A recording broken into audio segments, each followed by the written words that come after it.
Predictive Innovation Practitioner. In a nutshell, predictive innovation is a structured way to describe what people want and how to provide it. Anything that can be made or done can be described. If you can describe it, you can also describe the ideal version. The ideal product does what I want, when I want, where I want, with whom I want, in the way I want, for the price I want, with no hassle.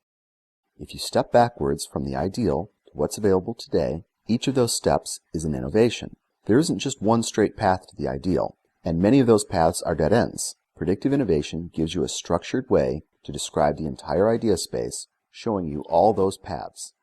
Describing all possible innovations reduces risk, increases profits, maximizes return on investment, and allows you to calculate the total innovation value, making it easier to choose and get support for good projects. The most common approach to new product development is to use a stage gate process, starting with a huge number of ideas, then filtering them down through a number of stages until what is hoped to be a successful product is launched. Despite the typical stage gate process having 7 stages, the failure rate of new product launches is 40%, basically random. Despite 50 years of attempts to improve stage gate, the failure rate has remained 40%. A study of 576 projects at 360 Fortune 500 companies revealed that there was a huge difference between the results of product managers at the same companies using the same process.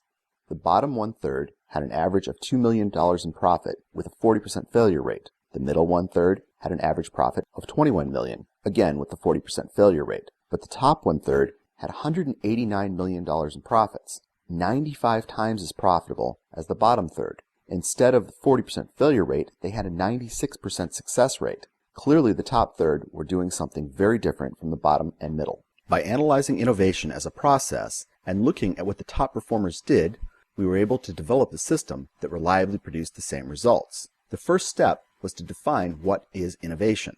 The best definition of innovation is to profitably satisfy unmet desires. Profitable doesn't mean just money. Consumers profit by using the innovation. They give money to get their desires satisfied. Businesses profit monetarily. Charities profit from doing good. Whoever is involved with an innovation, all of them must benefit or it just won't happen. Unmet desire is one that has not been satisfied some other way. Innovation does something new or better. To innovate, you need to know what to do, how to do it, and you must do it correctly. So there are 2 basic types of innovation systems: thinking systems and doing systems. Staged gate is the most common doing system. Creativity is the most common thinking system. Creativity is unpredictable, unreliable, unfocused, inefficient, and highly emotional. It's often said in brainstorming sessions to leave egos at the door, which just shows how emotional it is. Creativity is also very person-specific, depending on people with special talent. Anyone can do predictive innovation. Staged gate manages the risk, but you can see the risk is caused by using creativity for the thinking system. If you use a different thinking system, Staged Gate can focus on the risks of doing and achieve the 6 Sigma results you want. The Staged Gate process using creativity starts with a large number of ideas and filters them down. On average, it takes 300 ideas to produce one product. That filtering process costs 9 times as much as developing a single project. When we analyzed innovation as a process, we discovered there are 7 essential functions to the innovation process. Those are: reveal emerging expectations, things customers demand in the near future; generate ideas that satisfy the emerging expectations; convert ideas into designs; make new products or set up systems to perform services; communicate value, both internally and externally; deliver new products or services; and get and use feedback that is meaningful, and start again with generating ideas. Notice you don't need to reveal emerging expectations again. Part of revealing the emerging expectations is to define the criteria for ideas and products. Those criteria never change, only the standards for those criteria. That is, what to measure doesn't change, only the current measurements. Since the first step you define the emerging expectations, you already know what customers will want.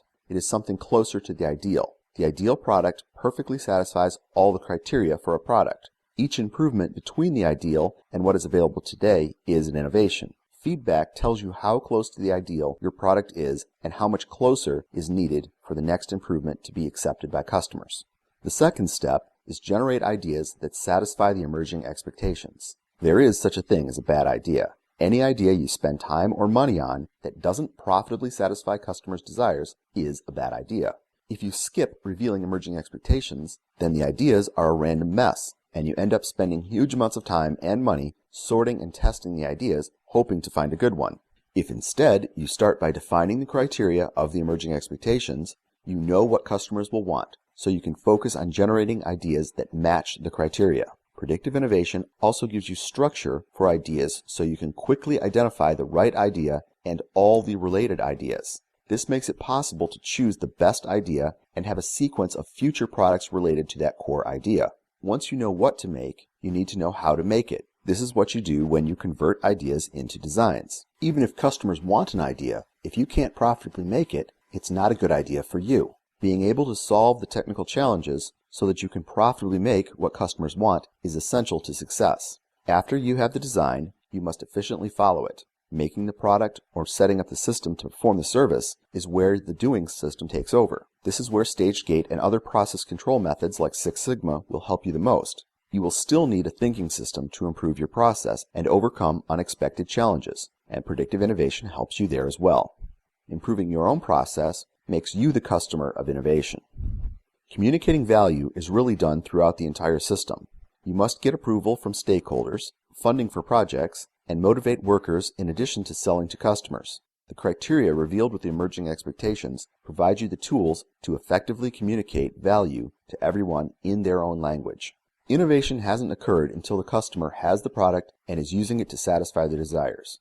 So you must deliver the new product. And finally, you should get and use feedback from all the steps. Again, knowing the criteria is essential to asking the right questions and determining how to measure the results. Without first revealing the emerging expectations, the entire process suffers. Using predictive innovation changes everything. Instead of filtering down from a pile of random ideas, you start with accurate criteria to build up to a family of successful products. This increases profits and reduces risk at the same time. Predictive innovation overview. There are 6 dimensions to predictive innovation. These are actors, desires, scenarios, alternatives, outcomes, and elements. For practitioner, we will focus on alternatives, outcomes, and elements. Every scenario has approximately 7 outcomes, and each outcome has 7 types of elements with 15 types of alternatives. This makes the hypercube of the idea space. 15 alternatives times 7 elements times approximately 7 outcomes produces approximately 735 types of ways to innovate for any scenario. These are types, so there can be multiples for each type, but there is at least one of each type. This defines the idea space. The complete idea space must have at least one of each of the types. Most products don't properly satisfy one or more outcomes and only cover 3 elements with 1 alternative. This means that less than 1% of the idea space is covered by most products. That leaves a huge amount of space available for innovation. By not covering the entire idea space, a large amount of the possible profits are ignored. Most products cover less than 1% of the idea space, and only 13% of the idea space is even explored. This is a huge area of missed opportunity. That ignored space is not only missed opportunity, it causes risk. That unexplored region is open to competition, and it might have the easier, higher profit ideas that better satisfy customers' desires. If you remember the difference between the profitability of the different project managers, it's very close to the same ratio. The reason the top 1/3 of product managers are 95 times as profitable is because they reduce the risk and increase the opportunities by covering the entire idea space. Conclusion. Describing all possible innovations reduces risk, increases profits, maximizes return on investment, and allows you to calculate the total innovation value, making it easier to choose and get support for good projects. Visit predictiveinnovation.com to see training options on using predictive innovation.